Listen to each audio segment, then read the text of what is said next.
안녕하세요. 비전케어 의료지원팀 함지입니다. 힘들었지만 즐거웠고 뜻깊었던 저의 첫 번째 캠프를 소개합니다.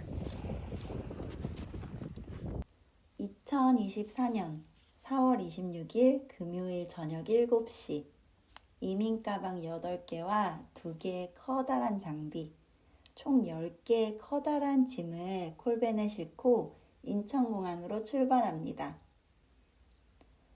캠프 참가자분들을 모두 만나 티켓팅을 마치고 세관 신고를 하러 갑니다. 이런 종류의 자진 신고는 처음입니다. 일단 첫 번째 경유지 이스탄불로 갑니다. 11시간 35분 비행. 333 배열 중 오도 가도 못하는 딱 가운데 자리. 시작이 당황스럽지만 알러지 때문에 먹은 항히스타민 덕분에 꿀잠을 잤습니다. 이스탄불 공항에 도착했어요. 재작년에 놀러온 터키인데 와, 감회가 새롭습니다. 또 탑니다. 비행기 6시간. 모로코는 머네요. 짐 나오는데 1시간 걸렸어요. 통관해서 또 1시간 반. 잘못한 것도 없는데 통관 스텝과 눈이 마주칠 때마다 연신 사람 좋은 미소를 지었습니다. 드디어 풀려난 우리는 공항 밖으로 나왔습니다. 우리가 가져온 수술할 기구와 짐들은 차에 먼저 실어서 푸니덱으로 보낼 겁니다. 우리는 카사블랑카에서 하루 자고 내일 아침에 푸니덱으로 떠나요. 기차역으로 걸어갑니다. 전체적으로 황폐한 바이브가 있는 느낌 있는 카사블랑카입니다. 새마을 호 정도를 생각하고 왔는데 웬걸? 와, 이 팬시한 고속열차 무엇이죠? 2시간 기차를 타고 텐지어 역에 내렸습니다. 이제 좀 진짜 모로코스러운 하늘과 풍경들이 보여집니다. 기차에서 내려 차로 1시간 반가량 더 가야 합니다. 우리가 이번 캠프 때 수술할 지역은 모로코 북부 바닷가 인근 지역입니다. 푸른 지중해 바다가 보이자 버스 안에서 작은 탄성들이 터졌어요. 그러다 병원이 가까워졌다고 하자 급속도로 조용해지고 일제히 긴장합니다. 여기가 우리가 5일간 수술하고 진료를 할 병원입니다.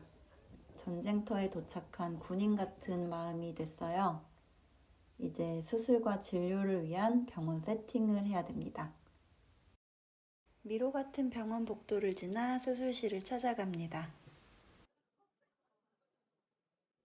여기가 산동실로 쓰일 공간, 안쪽으로 수술을 준비하는 공간이 나오고요. 여기는 회복실이에요.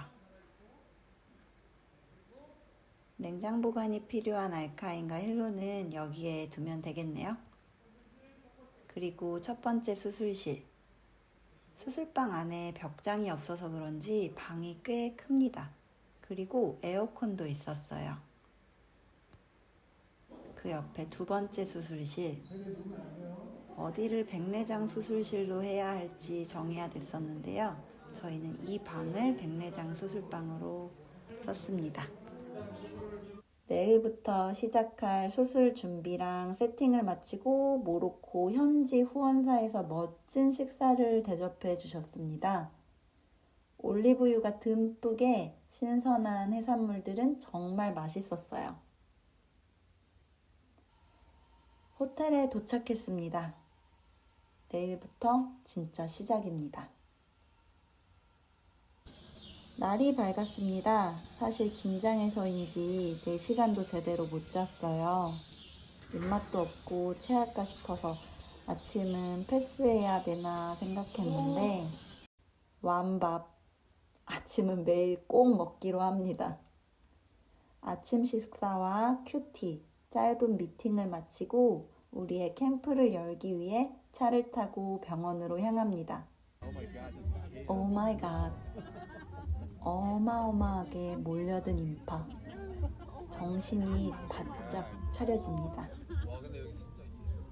외래 첫 번째 방, 나은 시력하고 ARK를 여기서 검사합니다. 두 번째 방, 1번 방 검사를 마친 환자들이 진료를 보고 수술 여부를 결정하고요. 3번 방은 아이들 사시 진료를 위한 방입니다. 4번 방은 수술이 결정된 환자들이 수술을 예약하고 A스캔을 진행했어요. 수술 준비는 끝난 상황, 첫 수술 환자가 정해졌나 확인하고 외래 상황을 좀 보기 위해 수술실에서 나왔는데 바글바글, 북적북적 사람들이 정말 많았어요. 그래도 현지 경찰분들이 나와 통제를 해주셔서 순조롭게 진행이 되고 있었습니다. 사실 첫날 수술방의 멘붕은 페코가 정상 작동을 하지 않는 거였습니다. 수술실 앞에서 기계 세팅을 다시 해서 수술실과 그 앞을 정신없이 왔다 갔다 하면서 기계를 고치느라 저는 정말 바빴어요. 사시 수술실입니다. 건대병원에서 참가해주신 교수님과 미국에서 오신 간호사분들이었는데요.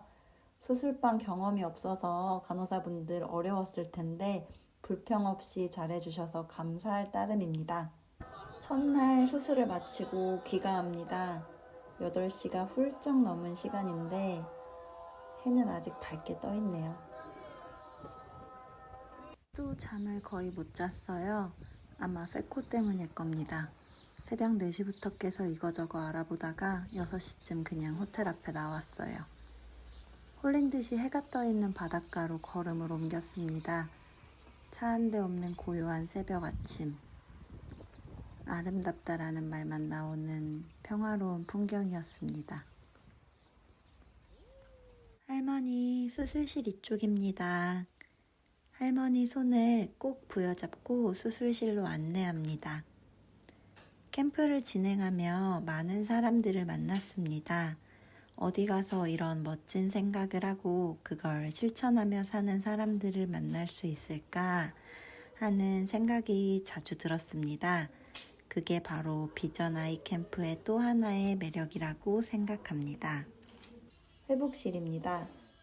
사시 수술을 받고 회복 중인데 아이가 좋아하는 노래도 틀어주는 회복실 간호사 줄리쌤. 특히 이 아이의 어머니는 딸이 수술 받으러 간 후에 실신을 했었다고 해요. 그 얘기를 듣고 다급하게 아이 엄마를 찾아 면회를 시켜줬었는데 이때 저도 모르게 눈물이 났었어요. 사실 거의 매일이 반복이고 같습니다. 작고 다양한 사건 사고는 계속 일어나긴 하지만 해 뜨면 수술하러, 해 지고는 녹초되어 숙소, 그거의 반복이에요. 수요일, 병원으로 가는 버스 안에서 사기를 끌어올리기 위해 구호도 외쳐봅니다.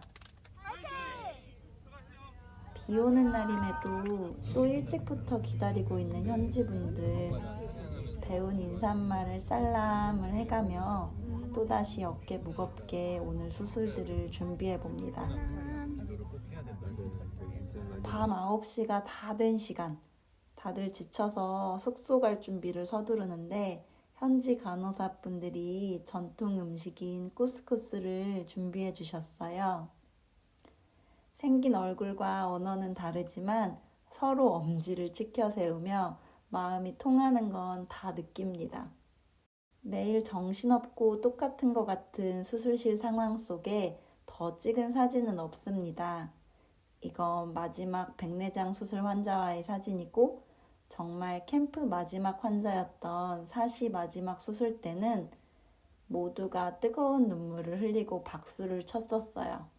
마지막 금요일, 외래 진료까지 마치고 난 후 모든 수술 환자들과 기념 촬영을 합니다. 여기서 우리는 백내장 환자분들에게 한쪽 눈만 수술을 해드려요. 반대 눈을 수술해 줄 수 있는 렌즈와 시간으로 다른 한 사람의 눈을 더 수술해 주기 위해서입니다.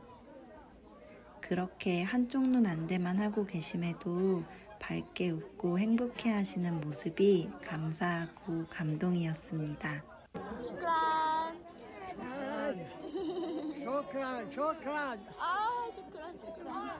서로 슈크란 또 감사 인사를 하며 제보를 쓰다듬는 할머니 때문에 또 눈물이 나서 선글라스를 쓰길 참 잘했다 싶었죠. 우린 또 긴 시간 버스와 기차를 타고 카사블랑카로 왔어요. 와서 짧지만 근처도 둘러보고요. 당신의 눈동자의 건배라는 명대사가 있는 영화 카사블랑카 촬영지 릭스 카페도 지나가는 차 안에서 짧게 보고요. 또 긴 비행을 해서 인천공항에 9일 만에 도착을 했습니다. 세상의 불평등을 눈으로 보고 그 차이를 해소하는 데 조금이라도 이바지하고 싶다는 도의적인 책임감으로 시작한 일이었습니다. 나누고 도울수록 채워진다는 게 무엇인지 몸으로 깨달을 수 있었던 저의 첫 캠프, 값진 경험이었습니다. 모두에게 감사드립니다. 끝!